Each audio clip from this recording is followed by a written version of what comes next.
Welcome back. અત્યારે હાલ એક મહત્વપૂર્ણ સમાચાર રાજકોટથી સામે આવી રહ્યા છે।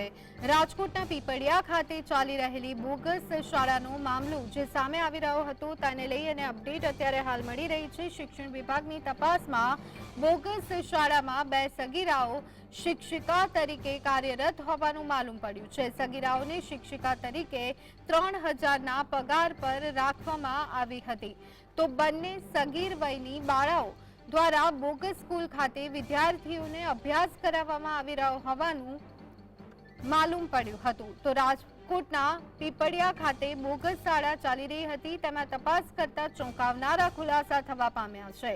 શિક્ષણ વિભાગની તપાસમાં બોગસ શાળામાં બે સગીરાઓ શિક્ષિકા તરીકે કાર્યરત હતી। સગીરાઓને શિક્ષિકા તરીકે 3000ના પગાર પર રાખવામાં આવી હતી। બંને સગીર વયની બાળાઓ દ્વારા બોગસ સ્કૂલ ખાતે વિદ્યાર્થીઓને અભ્યાસ કરાવવામાં આવતો હતો।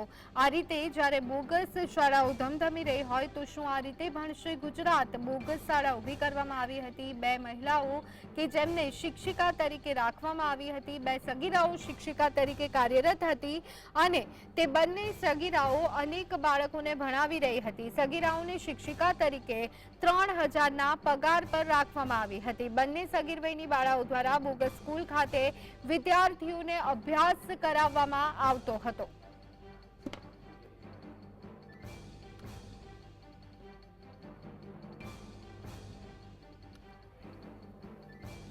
તો શિક્ષણ વિભાગની તપાસમાં ચોંકાવનારા ખુલાસા। બોગસ શાળામાં બે જેટલી સગીરાઓ કે જે શિક્ષિકા તરીકે કામ કરતી હતી, 3000ના પગાર પર આ બંને સગીરાઓને રાખવામાં આવતી હતી। ન માત્ર એટલું, પરંતુ તે વિદ્યાર્થીઓને ભણાવતી હતી। શું ભણાવતી હશે તે ભગવાન જાણે, પરંતુ જો આવી જ ઘટનાઓ બનતી રહેશે તો કેવી રીતે ભણશે ગુજરાત અને આગળ વધશે ગુજરાત?